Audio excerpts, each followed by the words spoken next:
Bertemu kembali Rentasan Berita edisi 8.33 bersama saya Zawaz Yusof dan antara paparan utama. Melayu takut abu mayat komunis. UMNO bersatu berantakan.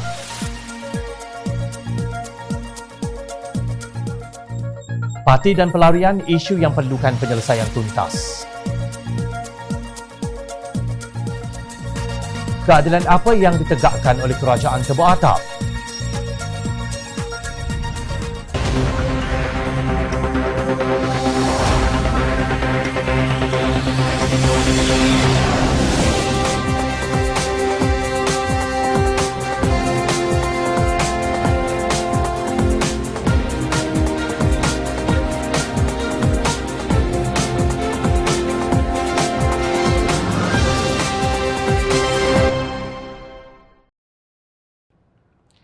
Assalamualaikum dan salam sejahtera. Naib Presiden MCA Datuk Seri T. Lian Ke telah memberi ucapan dalam Majlis Perhimpunan Parti Komunis Cina kemarin bila dijemput berucap oleh Jabatan Antarabangsa Jawatan Kuasa Pusat Parti Komunis Cina dan bercakap mengenai isu penyatuan nasional dan kestabilan politik. Lian Ke merupakan Timbalan Menteri Perpaduan Negara dalam Kabinet Malaysia XXXL Tan Sri Muhyiddin Yassin. Apa yang Lian Ke kelentong dalam ucapan itu? Menurut laman rasmi mca.org.my, antara lain Lian Ke berkata, permodernan dan kemajuan Malaysia tidak mungkin akan berlaku tanpa kerajaan yang stabil di bawah gabungan Barisan Nasional yang memastikan wujudnya perpaduan dan keharmonian. Sejak awal lagi Barisan Nasional adalah formula politik ajaib untuk pelbagai etnik dan agama hidup bersama, perkongsian kuasa, saling hormat-menghormati dan setiap etnik diwakili membantu mengekalkan keseimbangan dalam masyarakat. Peliknya Lian Ke tidak beritahu China bahawa kini Malaysia di bawah gabungan Perikatan Nasional, bukan Barisan Nasional. Barisan Nasional cuma melukut di tepi gantang bersatu dan PAS kerana pemimpin UMNO mahu menyelamatkan diri daripada didakwa di mahkamah atas kesalahan semasa berkuasa. Apapun, mari kita kongsi apa komen netizens dan aktivis politik berhubung kejayaan MCA memandulkan PAS ini. Muhammad Mukhlis Muhammad Sharif berkata lepas halalkan judi cabutan khas 22 kali, kini orang alim Abdi Ante sudah mahu menghalalkan komunis pula. Padanlah khadam-khadam MCA semua senyap tak berbunyi. Mereka semua sami'na wa ata'na. Beliau memetik pantun Presiden PAS Datuk Seri Hadi Awang semasa pilihan raya kecil Tanjung Piai dengan sedikit perubahan dengan sinis. Tanjung Piai pergi ke Dumai, sampai di sana naik kereta, keluar mengundi beramai-ramai undi MCA tuan kita. Beliau juga menyindir Ahli Parlimen Tanjung Piai Datuk Seri Wee Jack Seng yang kononnya mahu membiayai warga emas menunaikan umrah, isu pembentangan RUU 355 dan janji air bersih di Kelantan pada tahun 2025. Yang penting sobar, dengar dan taat pada khalifah. Tak usah gegek gelekok sangat. Moga-moga berboleh anak kucing idame. Pilihan raya kecil Tanjung Piai turut disentuh oleh Muhammad Fazil sambil menempelak pihak yang sering menuduh DAP komunis. Katanya, persidangan Parti Komunis Cina tu tak jemput DAP sekali ke? Depa silap orang tu. Patutnya DAP lah dijemput, bukan MCA. MCA kan parti yang tak ekstrim. Malah calon dia wajib diundi, bukannya calon dari parti PPBM masa pilihan raya kecil Tanjung Piai hari itu. Mana boleh komunis meresap masuk dalam negara kita? Ni semua agenda DAP. Netizen Muhammad Syahrim turut menyentuh tentang DAP dan komennya. Jika DAP yang dijemput dah sawan berbuih-buih walaupun PAS dakwa DAP agen komunis, ujarnya. Liana Marzuki pula membangkitkan betapa label DAP komunis digunakan untuk memburukkan Pakatan Harapan. Suatu ketika dahulu difitnahnya kerajaan Pakatan Harapan tu pro-komunis, anti-Melayu. Lah ni MCA kena panggil menghadap Parti Komunis Cina, siap beramah mesra dengan jayanya. Mana pergi pejuang bangsa dan agama, senyap sunyi tiada suara. Biasalah bila MCA buat semua halal oleh kerajaan Melayu Islam ni. I say munafik to the highest level. Cubalah benda ni DAP buat. Habis diratib siang dan malam. Tak cukup tanah kena rembat, ya. Paling menarik komen Jamzuri Ardani. Abu mayat komunis yang Bani Melayu takut bukan main. Padahal manusia hidup dijemput berucap dalam perhimpunan Parti Komunis tak ada pula Bani Melayu kisah. Apa punya jenis akal puak-puak Bani Melayu ni? Saya pun tak faham. Macam akal manusia sebelum datangnya ajaran agama kepada manusia. Mereka lebih takutkan ruh orang mati berbanding kejahatan manusia di depan mata, tegasnya. Demikian antara komen netizens di dalam laman sosial Facebook. Belum lagi disemak komen mereka di Twitter. Apalagi kata Liang Ke dalam ucapannya.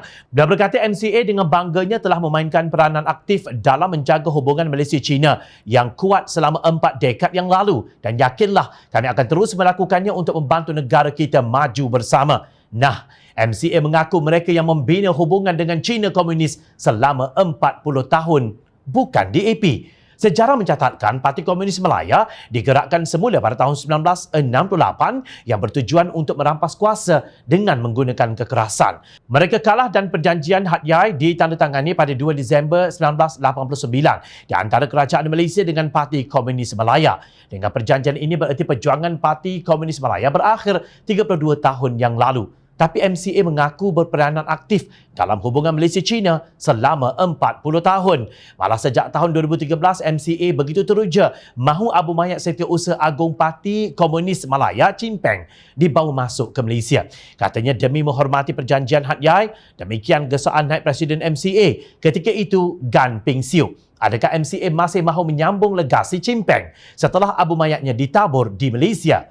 Tak pasal-pasal DAP yang ditohmah komunis dan amanah dihina dengan gelaran pandap.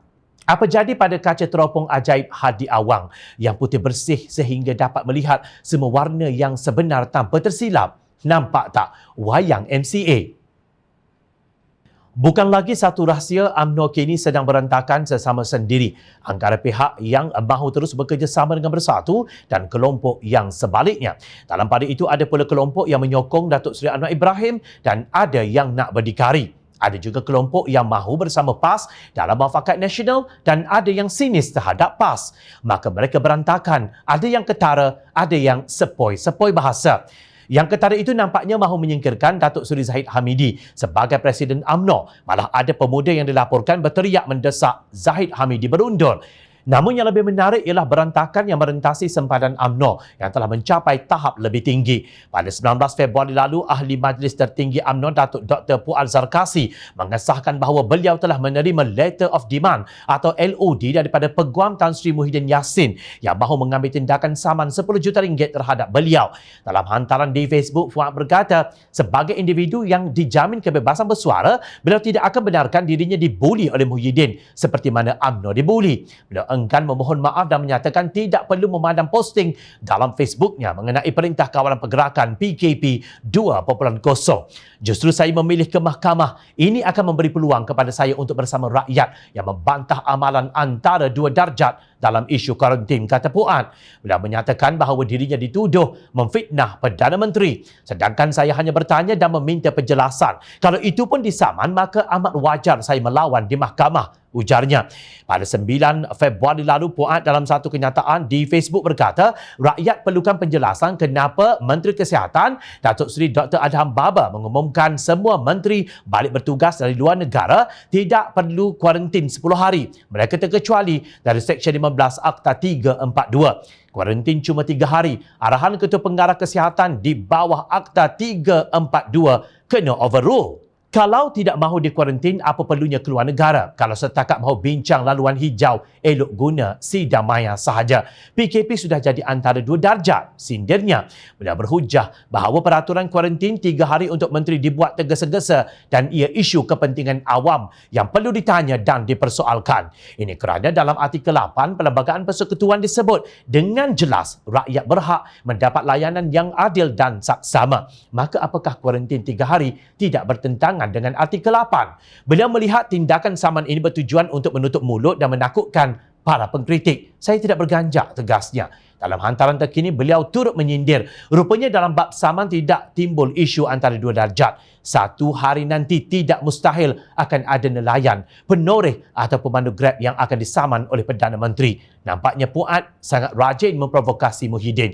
Terkini pada 24 Februari, Puan mengulangi tulisannya pada 1 Februari lalu yang bertajuk Kes Menantu 4 Soalan PM Kena Jawab. Dalam hantaran itu, beliau bertanya sama ada benar atau tidak menantu Perdana Menteri Datuk Adlan Berhan adalah rakan kongsi syarikat IRIS yang mendapat projek National Integrated Immigration System atau NIIS yang bernilai 1.16 bilion ringgit. Dia berkata pejabat Perdana Menteri maupun Muhyiddin langsung tidak menjawab. Nafi pun tidak, saman pun tidak juga. Kenapa? Mungkin kalau ke mahkamah, banyak rahsia akan terdedah mengenai perniagaan dan kontrak yang diperolehi menantu Perdana Menteri. Soalnya, begitulah peperangan antara dua ahli politik dari selatan tanah air yang Dewan Undangan Negerinya bagai telur di hujung tanduk. Sementara itu, beberapa pemimpin bersatu pula berteriak supaya Jabatan Pendaftaran Pertubuhan ROS menyiasat akaun UMNO yang didakwa tidak pernah diaudit. Menarik juga sandiwara kedua kumpulan ini saling beraksi londeh-melondeh ketika berantakan. Takkan ditemui keadilan dan keikhlasan. Itulah harga yang mereka bayar setelah menafikan hak rakyat untuk mendapat kerajaan yang mereka pilih pada PRU 14 yang lalu. Terdapat dua jenis pelarian. Ada yang meninggalkan negaranya kerana takut dianiaya oleh pemerintah. Kumpulan ini pelarian politik. Ada yang meninggalkan negaranya kerana takut kelaparan. Kumpulan ini pula dinamakan sebagai pelarian ekonomi. Pesuruhjaya Tinggi Bangsa-Bangsa Bersatu untuk Pelarian atau lebih dikenali sebagai UNHCR mentakrifkan pelarian sebagai seseorang yang tidak dapat atau tidak ingin kembali ke negara asalnya kerana ketakutan yang nyata akan dianiaya dengan alasan bangsa, agama, suku kaum, keanggotaan kumpulan sosial tertentu atau pendirian politik. Maknanya, mereka yang meninggalkan negara kerana mencari kehidupan yang lebih baik di negara sasaran, bukan pelarian.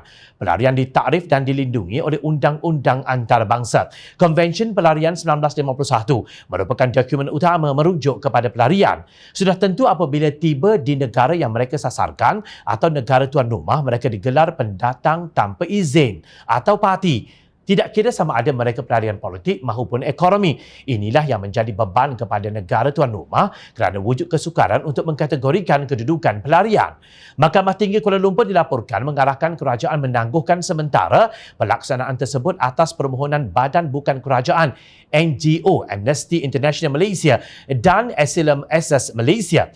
Namun Ketua Pengarah Immigration Datuk Khairul Zaimi Daud berkata semua pendatang yang tidak memiliki dokumen dihantar pulang. Jabatan Immigration dengan kerjasama Angkatan Tentera Malaysia khususnya Tentera Laut Diraja Malaysia National Task Force NTF dan pihak Kedutaan Myanmar telah melaksanakan program penghantaran pulang 1086 pendatang asing tanpa izin parti warga negara Myanmar pada hari ini. Katanya dalam kenyataannya kemarin. Khairul bagaimanapun menegaskan bahawa semua tahanan yang dihantar pulang merupakan parti warga negara Myanmar dan tidak melibatkan etnik Rohingya atau pencari suaka. Semua mereka yang dihantar pulang itu telah bersetuju untuk pulang secara sukarela tanpa paksaan oleh mana-mana pihak, katanya. Malaysia kini telah menghubungi jabatan tersebut untuk mendapatkan komen. Menurut data UNHCR sehingga hujung Disember 2020 terdapat seramai 178,610 pelarian dan pencari suaka yang mendaftar di agensi tersebut di negara Malaysia. Seramai 154,030 dari Myanmar yang terdiri daripada 102,250 Rohingyas, 22,410 Chins dan 29,360 kaum-kaum lain yang melarikan diri dari Myanmar. Khairul berkata Kementerian Dalam Negeri dan Kementerian Luar Negeri juga berusaha menghantar pulang warga negara dari Vietnam, Indonesia, Bangladesh dan negara-negara lain yang turut dikategorikan sebagai parti.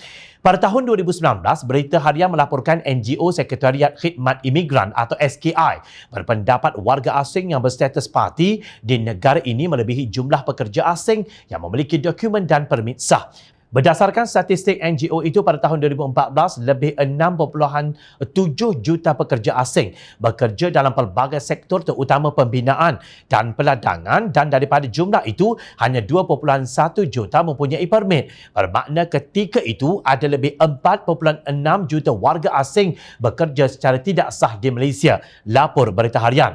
Bertahun-tahun Malaysia berhadapan dengan isu parti yang terdiri daripada berbilang kaum. Malangnya tiada siapa yang boleh memberi data yang sebenar. Umum mengetahui kebanyakan mereka bekerja di kilang-kilang yang tiada permit untuk beroperasi, berniaga sayur dan ikan, menjadi tukang gunting dan juga memberi khidmat pelacuran di rumah-rumah urut haram. Mereka juga membuka penempatan haram di beberapa kawasan di negara ini tanpa perlu membayar cukai tanah kepada kerajaan. Dalam pada itu, Timbalan Menteri Dalam Negeri Datuk Seri Dr. Ismail Mohamed Said berkata, seramai 786 parti daripada 15,531 orang yang ditempatkan di depo tahanan Jabatan Imigresen Malaysia disahkan positif COVID-19. Nah, itulah kegusaran kita. Bukan sahaja soal ekonomi yang dijajah oleh mereka. Isu parti harus diselesaikan dari akar umbinya yang merentangi banyak masalah lain yang berkaitan dengan mereka seperti rasuah, kesihatan, jenayah dan lain-lain. Jom channel percaya Jabatan Imigresen Malaysia sedang mencari solusi terbaik untuk menyelesaikan masalah parti dan pelarian di negara ini secara tuntas. Walau apapun, kita harus kembali kepada tafsiran asas UNHCR itu dan menjawab persoalan, adakah pendatang dari Myanmar ini benar-benar pelarian atau sama status dengan parti yang datang dari Bangladesh, Vietnam, Indonesia, benua Afrika, China dan lain-lain. Kemanusiaan itu perlu, tetapi jangan sampai anak di pangkuan diletakkan, kera di hutan disusui. Jom China tidak akan membangkitkan isu ini jika bukan Presiden PAS, Datuk Seri Hadi Awang sendiri yang berkata bahawa umat Islam harus menegakkan keadilan dari kemungkaran yang telah pun berlaku. Beliau mendakwa negara ini menerima musibah dari pimpinan Kerajaan Pakatan Harapan. Musibah yang menimpa negara dan rakyat walaupun mereka bergembira dengan kemenangan, tetapi mereka tidak tahu hendak melaksanakan kemenangan dengan cara yang betul. Katanya, semasa ceramah Perdana Muafakat Nasional peringkat negeri Perak yang dipetik UMNO Online 26 Januari 2020. Hadi juga menegaskan orang Melayu harus mempertahankan tanah air. Kita harus bersatu untuk mendapatkan kuasa dan memerintah tanah air ini, tanah air kita, tegasnya. Itulah alasannya apabila membawa PAS untuk tidur sekelambu dengan UMNO atas nama Muafakat Nasional.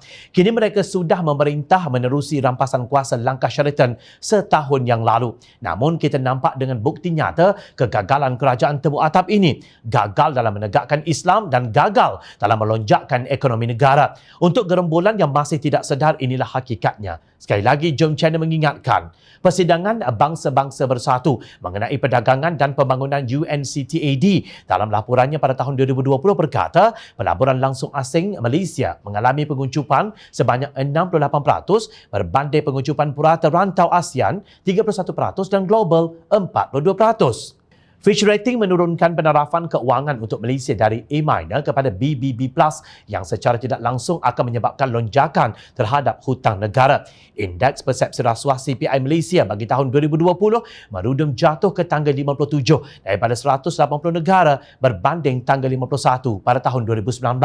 Fitch Solutions, cabang firma penyelidikan Fitch Group, menjangka prospek ekonomi Malaysia akan bertambah buruk. Firma tersebut telah menyimak semula ramalan pertumbuhan KDNK 2021 menjadi 10% daripada 11.5% sebelumnya. Keuangan kerajaan sudah tegang dan hampir dengan had hutang yang meningkat sebanyak 60% dari KDNK, kata laporan itu. Satu persatu firma gegasi mengangkat kaki meninggalkan negara ini mencari cahaya pelaburan yang bersinar di negara jiran. Selepas Yande mengangkut operasi ke Indonesia, kini operasi kilang pengeluaran tayar Silverstone Malaysia akan ditamatkan pada Jun ini. Kira-kira 700 pekerjanya yang 100% warga tempatan akan mengalami masa depan yang tidak menentu. Kerajaan Perikatan Nasional telah meningkat kekerapan cabutan khas ramalan nombor 4 digit daripada 8 kali kepada 22 kali untuk tahun ini. Jumlah 8 kali itu merupakan pengurangan yang dilakukan oleh Pakatan Harapan sebelum ini. Syarikat pengendali kasino Resort World Genting atau Resort World serta syarikat nombor ramalan juga kembali beroperasi selepas mendapat kebenaran daripada kerajaan. Bia boleh dijual di kedai semenika dan kedai runcit kerana kononnya ia bukan minuman keras. Jangan lupa juga, sehingga kini tiada siapa yang didakwa di atas kematian anggota bomba Muhammad Adib Muhammad Kasim semasa rusuhan di tapak kuil Sri Mahamaryaman USC25 Subang Jaya pada 27 November 2018. Justru mampukah keadilan ditegakkan dengan menebuk atap kerajaan yang diberi keabsahan oleh rakyat untuk memerintah? Marilah kita sama-sama merenung firman Allah Ta'ala. Wahai orang-orang yang beriman, hendaklah kamu semua sentiasa menjadi orang-orang yang menegakkan keadilan kerana Allah lagi menerangkan kebenaran, dan jangan sesekali kebencian kamu terhadap sesuatu kaum itu mendorong kamu kepada tidak melakukan keadilan.